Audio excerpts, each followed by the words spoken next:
Խորհրդակցությունից առաջ մասնակիցներին կրթական էքսպոյի ցուցադրություններ սպասվում։ Մարզի 11 դպրոցների աշակերտները տաղավարներում ներկայացրին անցած ուսումնական տարվա ընթացքում կատարած նախագծային աշխատանքները։ Ցուցահանդեսը նաև նոր չափորոշիչների ներդրման արդյունքում ձևավորվող միջառարկայական կապերի եւ համագործակցային ուսուցման օրինակ է։ Երբ որ ստեղծվեց արդեն մեր ինտենսիվ այգին, միտք առաջացավ ունենալու խմբակ ավելի շատ տեղեկացված լինելու այգու մասին եւ տեղեկանալու թե ինչի մասին է եւ ընդհանրապես ինչ օգուտներ կարող են քաղել հենց մեր դպրոցում ինտենսիվ այգի ունենալով։ Երեխաները ոչ միայն տեսական գիտելիքներ ունեն, նաև գործնական։ Երեխաները կոմպոստ են պատրաստել, իրանց շատ հետաքրքիր էր, որ այդ սնունդը, այդ կեղևը, չորացրած խոտը իրանք կարող են օգտակար բան անել եւ մեր հողը պարարտացնել բնական պարարտանյութով, ոչ թե արհեստական պարարտանյութերով։ Նախագծային աշխատանքը դպրոցում արդեն ոչ միայն ուսումնական գործընթացի բաղադրիչ է, այլև նոր չափորոշիչային գործիքներից մեկը։ Թեև նոր կրթական բաղադրիչներն արդեն 3-րդ տարին են կիրառվում, դրանց զարգացման եւ կատարելագործման տեղ դեռ կա, եւ միշտ չէ, որ դրանք աշակերտներին տալիս են այն գիտելիքներն ու հմտությունները, որոնց համար նախատեսված են, նշեց Կրթության, գիտության, մշակույթի եւ սպորտի նախարարի տեղակալը։ Ֆորմալ կողմը արդեն լավ պատկերացնում են, որ ուսուցիչը պիտի ղեկավարի, պիտի պլան ունենա, պիտի հանդիպումներ ունենա, պիտի ինչ-որ բան ստանան արդյունքում, բայց թե այդ ամեն ինչի արդյունքում երեխան ինչ սովորեց, դրա վրա շատ քիչ են կենտրոնանում իմ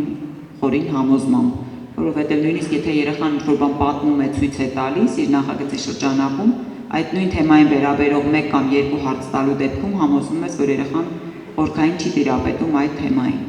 Նախարարի տեղակալը նույն խնդիրներն է արձանագրում նաև դպրոցներում գործող տարբեր խմբակների դեպքում։ Ըստ Արաքսիա Սվաչյանի, ներկայում մշակվում է խմբակների նոր մոդել, որի արդյունքում դպրոցներում կներդրվեն առավել նպատակային եւ արդյունավետ ծրագրեր։ Իսկ նոր չափորոշիչներով մեկ նոր առարկա է ավելանում՝ առողջ ապրելակերպ եւ եւս մեկը վերանվանվում։ Վերանվանվողը անվտանգ կենսագործունեություն առարկան է, նախնական զինվորական պատրաստվածության վերափոխված տարբերակը։ Այն աշակերտներին կսովորեցնի ոչ միայն պատերազմական, այլև տարբեր արտակարգ իրավիճակներում ճիշտ կողմնորոշվելու հմտություններ։ 5-րդ դասարանի աշակերտները վերանվանված առարկայի դասագրքից բացի կունենան նաև աշխատանքային տետր, որի համար կվճարեն ծնողները։ Ինչպես ներկայում են ծնողները վճարում դասագրքի համար որոշակի գումար, այդ նույն տրամաբանությամբ նաև անվտանգ կենսագործունեության տետրերի համար են վճարելու, առաջիկայում կտպագրվի եւ կպաշտվի տետրերը դպրոցներին 5-րդ դասարանում, իսկ 10-րդ դասարանում միայն ձեռնարկներն են լինելու եւ աշխատանքային տետր չի ակնկալվում, որ կլինի։ Նոր ուսումնական տարում եւս դպրոցները դասագրքերի հասանելիության խնդիրներ կունենան։ Որոշ առարկաների, հատկապես ավագ դասարանների դեպքում նոր դասագրքեր դեռ չկան։ Խոսքը քիմիա, կենսաբանություն եւ Հայաստանի պատմություն առարկաների մասին է։ Քիմիայի կենսաբանություն առարկաներից հայտեր չեն եղել նույնիսկ, իսկ Հայաստանի պատմություն առարկայից 2 գիրք ստացել ենք, բայց 2-ն էլ չեն երաշխավորվել, որովհետև շատ թույլ գրքեր էին։ Շարունակում ենք աշխատանքի այս ուղղությամբ, բնագիտական առարկաների հետ կապված Քեմբրիջի համալսարանի հետ ենք աշխատում, որպեսզի ավագ դասարանների դասագրքերը միջազգային հաստատված դասագրքեր բերենք, համապատասխանեցնենք մեր չափորոշիչին։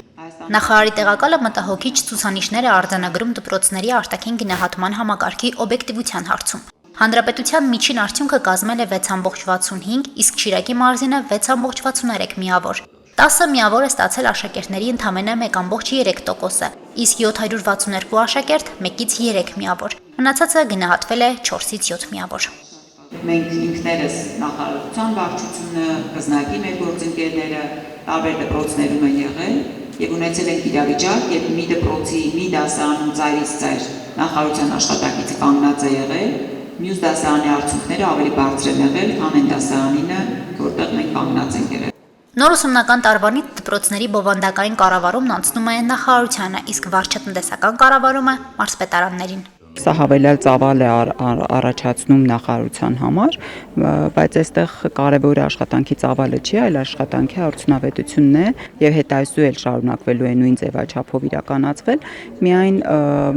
նշանակումը հարցազրույցի անցնելուց հետո, մրցույթը հաղթահարելուց հետո տեղի էր ունենում մարզպետի հրամանով, ներկայումս տնօրենին է տեղի կունենա նախարարի հրամանով, իսկ վարչատնտեսական համակարգողինը մարզպետի հրամանով։ Մինչև հունվարի 1-ը աշխատավարձերը կփոխանցվեն մարզպետարանների միջոցով, որից հետո գործընթացը կիրականացվի նախարարության անմիջական կազմակերպմամբ։ Նոր ուսումնական տարում մարզի գյուղական բնակավայրերում կունենանք նաև միավորվող դպրոցներ։ Կլաստերային մոդելով դպրոցաշինությունը մարզում դեռ շարունակվում է։ Հասմիկ Թումասյան, Արարատ Ծատուրյան, Հորիզոն։